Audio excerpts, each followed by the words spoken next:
Buenos días, mi nombre es Jesús López. Me corresponde exponer sobre la región del antebrazo. El antebrazo es una parte del miembro superior que se extiende desde la articulación del codo hasta la muñeca. Está compuesto por dos huesos que son el cúbito en su parte medial y el radio en su parte lateral. También contiene los músculos flexores y los músculos extensores, ubicados en el compartimento anterior y posterior respectivamente. Estos dos huesos van a formar la articulación radiocubital superior y la articulación radiocubital inferior. Las características morfológicas del cúbito. Tenemos que es un hueso largo impar y como todo hueso largo tiene dos epífisis. Y tenemos la epífisis proximal y la epífisis distal. En la epífisis proximal vamos a encontrar la escotadura troclear que se va a articular con la tróclea del húmero. La apófisis coronoidea, que va a encajar en la fosa coronoidea del húmero, y el olecrano, que va a articularse con la fosa olecraniana en los movimientos de flexión y extensión. Además sirve para la inserción del músculo tríceps braquial. En su parte lateral vamos a encontrar la escotadura radial, que es la escotadura para la articulación con la cabeza del radio, y así formar la articulación radiocubital superior. También vamos a encontrar la tuberosidad del cúbito, que sirve para la inserción del músculo braquial. En la epífisis distal encontramos que es más estrecha que la proximal y está cubierta de cartílago hialino y tiene una prominencia que es en la parte medial, que es la apófisis estiloides del cúbito. Tiene una diáfisis que es el cuerpo del hueso, y en esta tenemos tres caras y tres bordes. Los bordes son el borde interóseo, el borde anterior y el borde posterior. El borde interóseo es filoso y estos tres bordes me van a dar las tres caras o superficies, que son la superficie anterior del hueso, la superficie posterior y la superficie medial. Las características del radio tenemos que tiene dos epífisis, con la epífisis proximal en la que se encuentra la cabeza, que es en forma circular, y en su parte superior es cóncava. Esta está cubierta de cartílago hialino y se articula con el capítulo del cóndilo humeral. Tenemos también el cuello, que es un cilindro estrecho que se extiende desde la cabeza hasta la tuberosidad del radio. La tuberosidad del radio es una prominencia ósea que sirve para la inserción del bíceps braquial. Inferior a la tuberosidad del radio sale una línea oblicua que en ella se va a originar la membrana interósea. En la epífisis distal vamos a tener que es más ancha que su epífisis proximal, y la característica más resaltante se observa en la parte posterior, donde está el tubérculo dorsal, que sirve de polea para un tendón de los músculos de los extensores, específicamente el extensor largo del pulgar. En su parte inferior vemos que está cubierta por cartílago hialino y tiene dos carillas articulares para dos huesos del carpo, como son el escafoide y semilunar. La diáfisis tenemos que vamos a encontrar tres caras y tres bordes: el borde interóseo, el borde lateral y el borde posterior. Estos tres bordes me van a dar la superficie anterior, posterior y lateral. La membrana interósea. La membrana interósea es una lámina fibrosa delgada que conecta el radio y el cúbito. Las fibras de esta membrana van en sentido descendente desde la parte inferior de la tuberosidad del radio hasta el cúbito, y en su parte, en el tercio distal, va a tener una apertura para que se anastomose la arteria interósea anterior y la arteria interósea posterior. Esa es una de las relaciones vasculonerviosas más importantes. Además que en su parte posterior vamos a encontrar una estrecha relación con el nervio interóseo posterior, que no es nada más que la continuación de la rama profunda del nervio radial. La arteria interósea anterior va a perforar esta membrana para irrigar los músculos profundos de la región anterior del brazo y algunos músculos de la región posterior del brazo. Esta membrana también permite el movimiento de pronación y supinación. La poneurosis anterobraquial es una vaina fibrosa similar a la del brazo. Esta consta de dos caras, una superficial y una profunda. La cara superficial está en contacto con el tejido celular subcutáneo y los vasos y nervios superficiales, mientras que la cara profunda va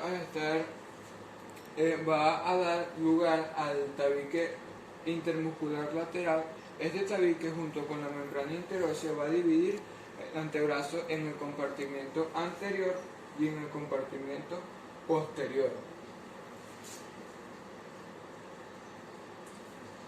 Los músculos del antebrazo. Los músculos del antebrazo se clasifican según sus regiones. Están agrupados en tres: en su región anterior, su región posterior y su región lateral. Las características comunes de estos músculos son que los músculos de la región anterior, los denominados flexores, se originan en el epicóndilo medial o epitróclea del húmero, mientras que los de la parte posterior y lateral, de los llamados extensores, se van a originar del epicóndilo lateral del húmero. Algunos músculos de la parte lateral se van a originar en la cresta supracondilia lateral del húmero. Los músculos de la región anterior están inervados por el nervio mediano, a excepción del flexor cubital del carpo y la mitad medial del flexor profundo de los dedos, que está inervado por el nervio cubital. Y una característica común también de los músculos extensores es que están inervados por el nervio radial. En los músculos de la región anterior tenemos cuatro planos. En un primer plano se encuentra el medial, de lateral a medial, el pronador redondo, que se va a originar en el epicóndilo medial y la cresta supracondilia medial del húmero, y además tiene otro origen que se encuentra anterior a la apófisis coronoide del cúbito y se va a insertar en la línea lateral de la diáfisis del radio, que es una rugosidad para la inserción de este músculo. Va a estar inervado por el nervio mediano e irrigado por la arteria cubital y radial. La función de este músculo es la pronación. El flexor radial del carpo. El flexor radial del carpo se origina en el epicóndilo medial y se inserta en la base del segundo y tercer metacarpiano. Está inervado por el nervio mediano e irrigado por la arteria cubital. La función de este músculo es flexionar y abducir la articulación de la muñeca.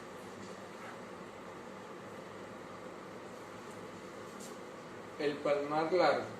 El palmar largo se origina en el epicóndilo medial del húmero, pero este se inserta en la poneurosis palmar. Está inervado por el nervio mediano e irrigado por la arteria cubital. La función de este músculo es flexionar la articulación de la muñeca. El flexor cubital del carpo. Este tiene dos orígenes, y es en el epicóndilo medial del húmero y en el olecranon del cúbito. Este músculo se va a insertar en el hueso pisiforme. La función de este músculo es también flexionar y abducir la muñeca. Está irrigado por la arteria cubital e inervado por el nervio cubital. En los músculos del segundo plano tenemos uno solo, que es el flexor superficial de los dedos. Tiene dos cabezas, que es la cabeza húmero-cubital y la cabeza radial. La cabeza húmero-cubital se origina en el epicóndilo medial del húmero y en la cabeza del cúbito. La cabeza radial se origina en la diáfisis del radio. Este músculo se va a insertar en la falanges media de segundo al quinto dedo. Va a estar inervado por el nervio mediano e irrigado por la arteria cubital. En el tercer plano vamos a encontrar dos músculos, que es el flexor profundo de los dedos y el flexor largo del pulgar.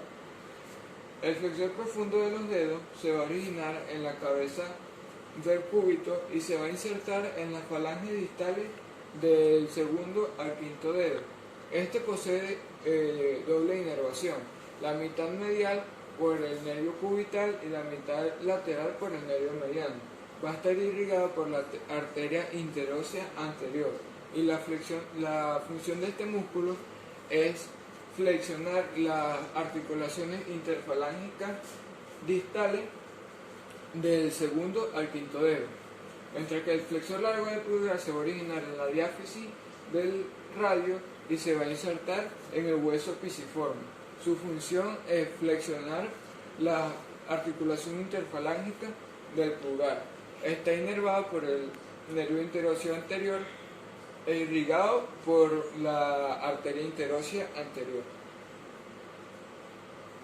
En el cuarto plano encontramos un solo músculo que es el pronador cuadrado.